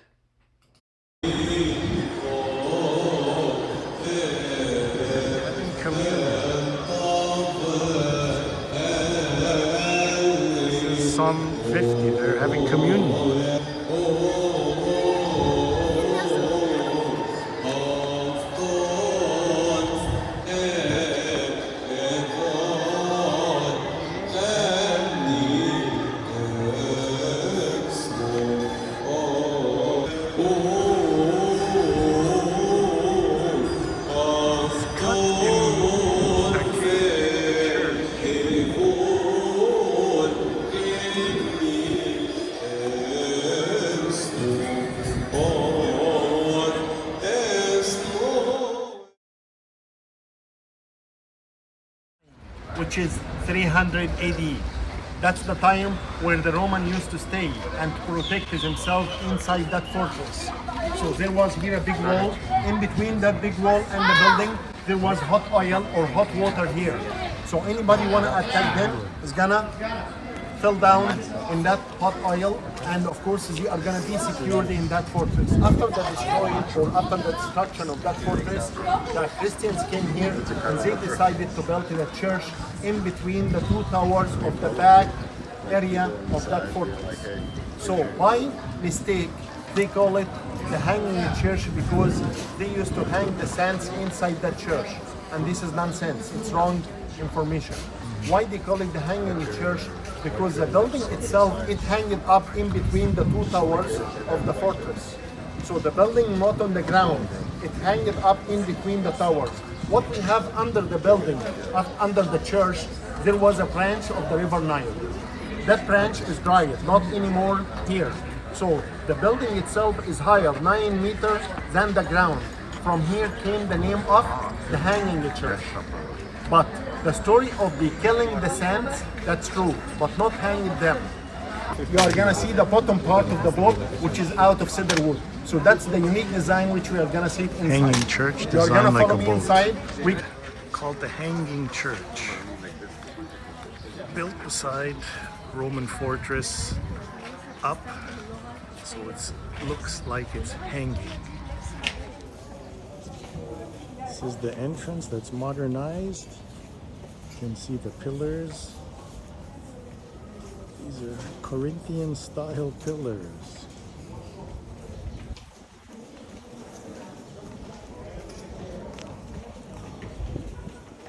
Christian design, but actually, if you look to the top of the capital of the column, you are gonna see that this is Roman time.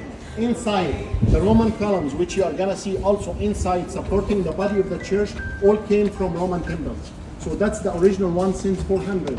400 Even the cedar wood was added Christian crosses to the Corinthian columns. All the cedar wood Let's go from inside. 400 AD. Brought by the Romans.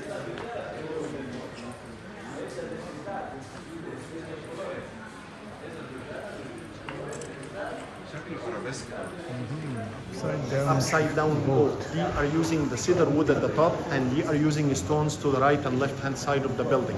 In the middle we have the big arch decorated by Roman columns, and to the right hand side we have the small arches decorated by wood and written around that wood piece verses from the Bible, all written in Arabic language. The background icons, you are going to find it on the columns. And if you look to the columns, you are going to find that the capital of each column is different than the other. Why? Because most of these columns came from different places. This is a gate which I told you about. If they got any people who's going to attack them like the Roman, they are going to escape from that door. And that door, there is a stairs to escape to the back area of the church. Around the church, you are going to see lots of relics. You can see that big boxes around. This is the relic of the saints.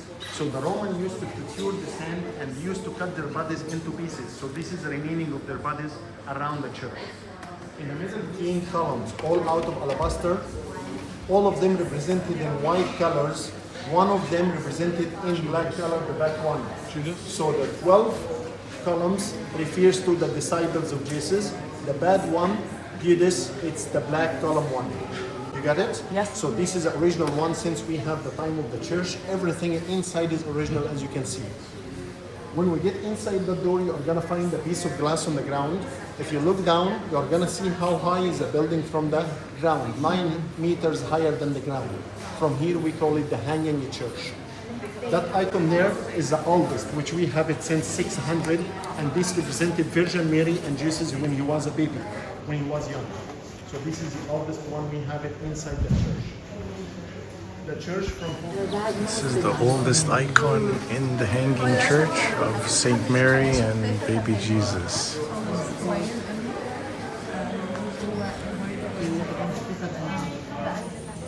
Okay, here again you can see how high we are, about 9 meters, contributing to the name, the hanging church. We're hanging at the edge of the Babylon fortress at the time. Again, the design, the top like a boat, built from wood. The church has 3 altars, And the Patriarchate was moved here in the 11th century. And from the 11th to the 14th century, the Patriarchate was here. So popes were selected here on the center altar, and also popes were buried here. And that's why when we were at St. Mark's, after the 50th pope, we didn't see any more in the list because they started to be buried outside the main Patriarchate in Alexandria. This is one of the places they started to bury them, starting the 11th century to the 14th century. And another look at where the patriarch or bishop or priest would give the sermon, up these columns, and the columns are represented by the 12 plus the one of them in black for Judas and the other apostles. Also around the 11th century, they started using this, since it was now the Patriarchate, to create the holy Myroon oil. The oil using the same formula from the times of Jesus with the leftover spices from the visiting ladies. These spices were divided up by the apostles, which we probably think happened at the place they loved to meet and congregate, which would be Mary's house. And some believe it's Mary, the mother of Saint Mark. And so that formula, consecration of the Myroon oil, was done here, starting the 11th century. That is the oil that's used to anoint the believers, and as it runs out, it is replenished. And so for the Christians, Copts and others who also use a similar formula, that oil you are being anointed with is that oil that was replenished on top of the leftover oil and spices that were used to anoint Jesus before the resurrection. So the Myroon oil dates all the way back to those times, and that again is preceding the formula all the way back to Exodus with Moses.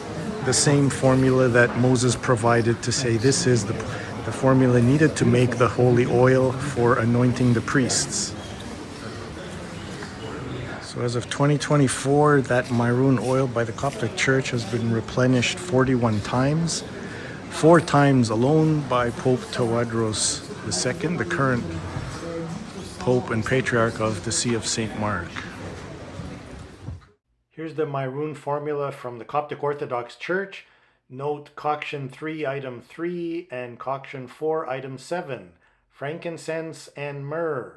Gold, frankincense, myrrh. Oil was then, back at the time after the resurrection, was divided up, as we said, by the apostles at probably the house of Mark's mother, Mary, and then that was distributed. And so if it was the house of Mary, the mother of St. Mark, probably Mark also had some of that Myroon oil, which he took then to Alexandria, starting the Coptic Orthodox Church, using that same oil that was anointing the body of Christ. So the history and intricacies of Myroon oil and back to the travels and everything related to St. Mark is just my own opinion. As far as the position of the Coptic Orthodox Church, I can neither confirm nor deny details of any operation. This is St. George Church. Where the chains of St. George are, where he was chained. The chains which was tied during his torture, looking in the middle of the future. Wow. St. George Convent.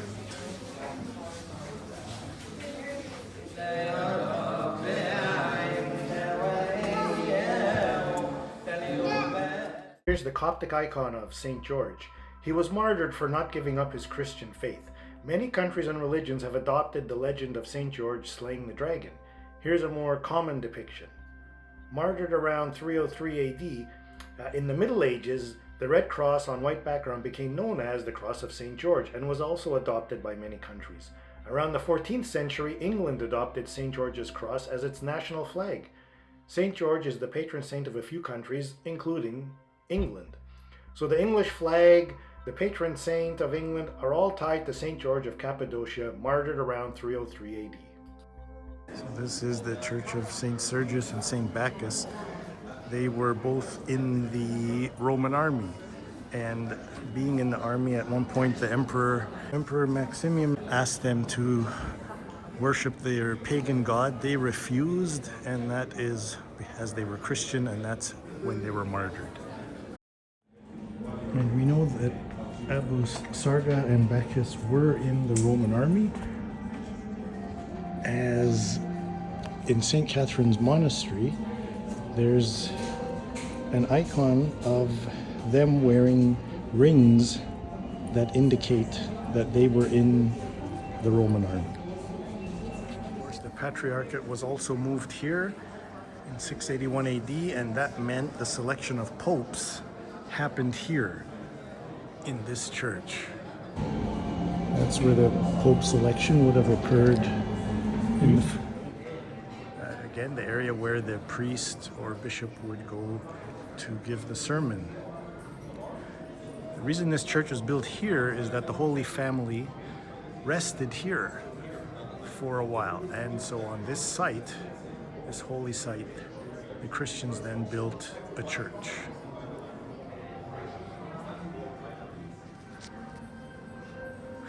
This is the icon in Coptologia journal.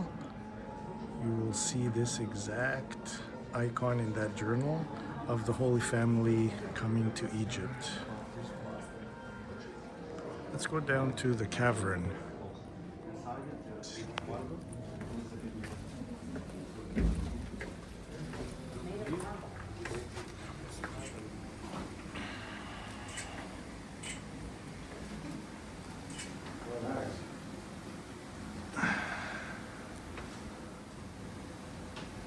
So this area is where it's reported that the baby was placed while the Holy Family rested in this area.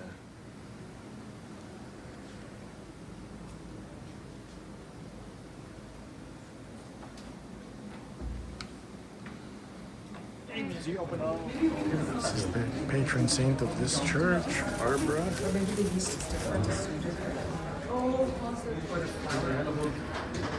Again, the same style pulpit for the priest or bishop with the 11 columns, 12 columns. This has been Ezra Synagogue, right in the oldest part of Cairo.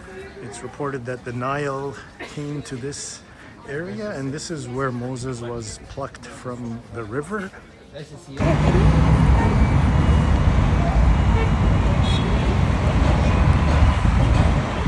Canadian flag.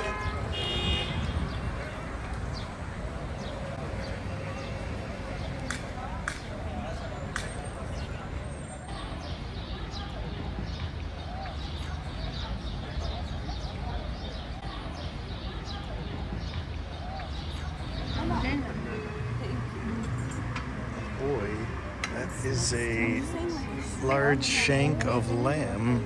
But it should have been a whole new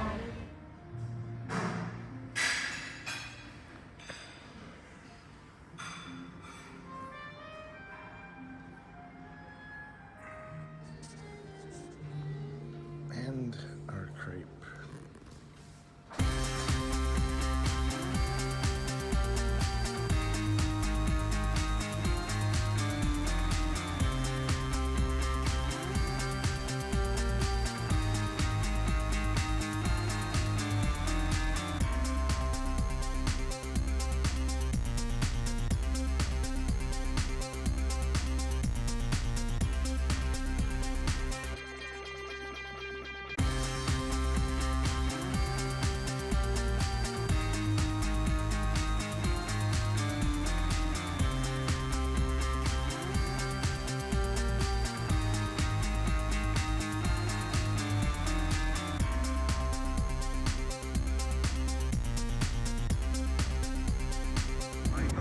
Egyptian museum that is being built, the Grand Egyptian. This is just the gate to get into the museum. Very nice, brand new design, all Egypt. The statue of Ramses II, last time I was here, this was in front of the main train station downtown. It has now been moved to the entrance of the museum.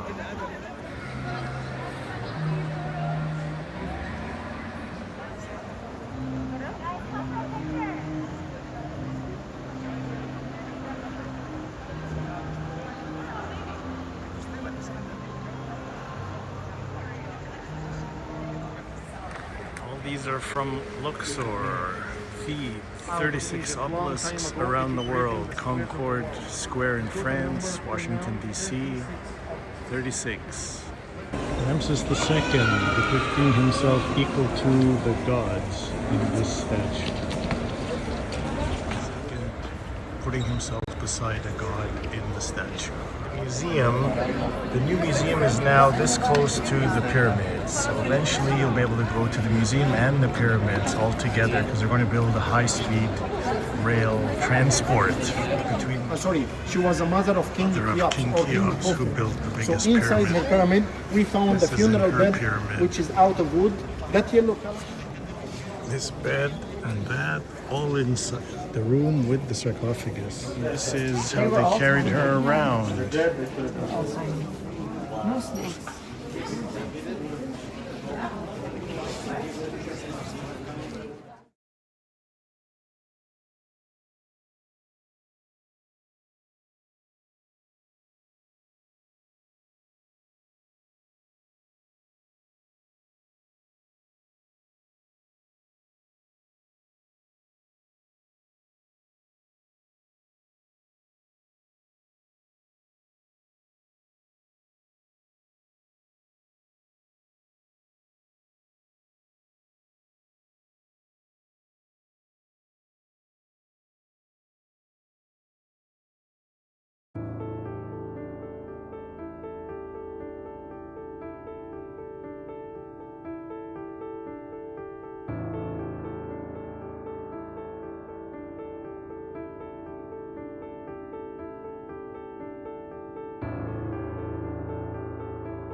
this?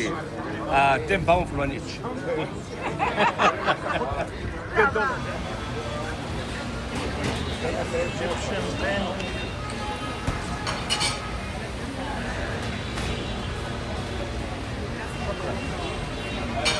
It's too big. So I had to give up my table for these folks, so hopefully they'll let me video the... I gave up the table for this nice big group, and they let me video when he finished. And I was el forn. Ah, Hatshepsut. And here, so he's putting the Fatir Mishelted together. Lots of ghee. The ghee. زي الزبدة ghee.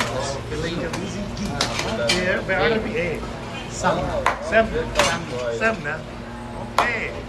So we put lots of ghee, سمنة كتير عشان when he fold it so that it go up a bit and have the flavor in every layer. We wait till he puts it in the forn and then خلاص. With a fresh one. 1 minute. Sure. عندي دقيقة. It's cream. شوية جبنة فوقيها. بالزيت؟ بيجيبوا بالزيت. I don't know that. لحمة دول دي؟ اللي عملها دي بيجيبوا بالزيت. اوكي. في الفرن كريمة عند هاني. كريمة and كريمة عند هاني.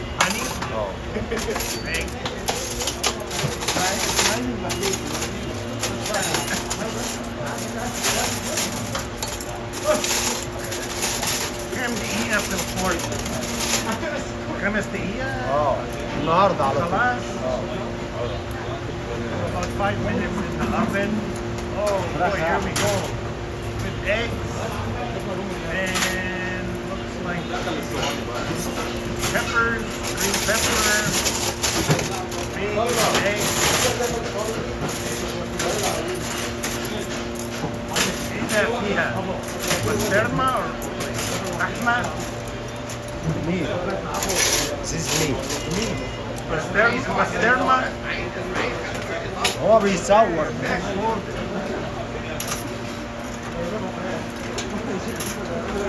More butter on the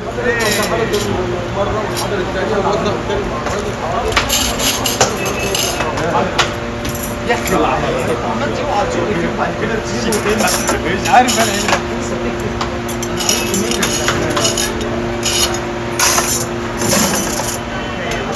some parsley, there's some fresh eggs, big,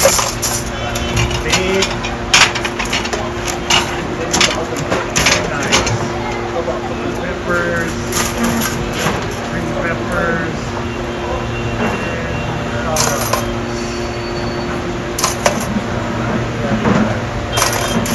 clean it up. Turn over the ones in the oven. Some space. Fatir Mishelted place. The menu is only in Arabic, which would take me quite a long time to read letter by letter. So the guy said, okay, we custom make for you. What do you want? He reamed off all different kind of cheese. And when I heard Gibna Rumi, I said, okay, that's the one, Romano cheese.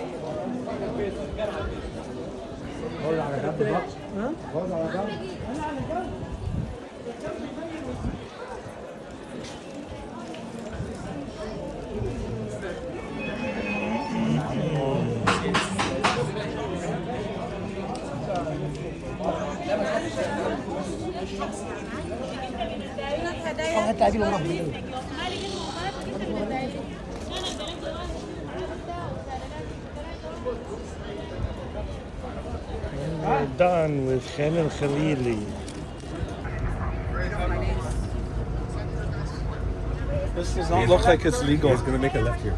It doesn't look legal. You couldn't make it with a PS. We have to turn left into there somehow. ده انا شايفه ده People are sitting there. This is a left here? Yeah. Yes. Oh my god. In one shot or 15 shots? And there's a coffee shop too, huh?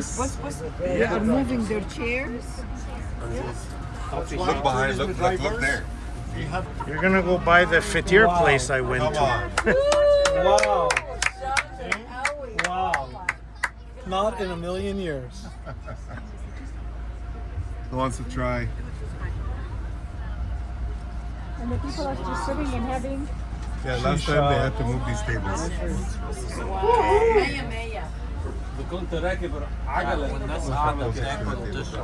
Can I go So down, now we know Tom? why the Egyptian drivers are the best all over the world. I want to wave to the...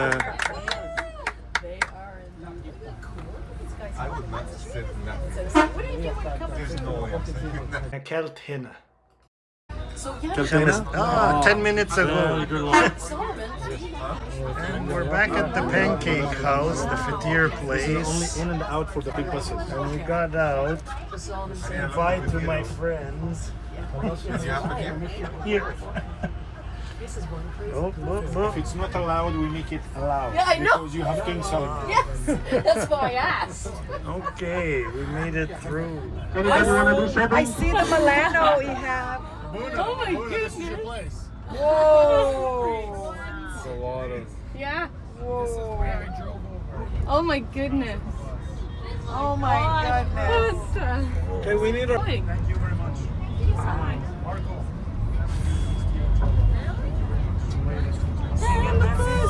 The bus. Oh my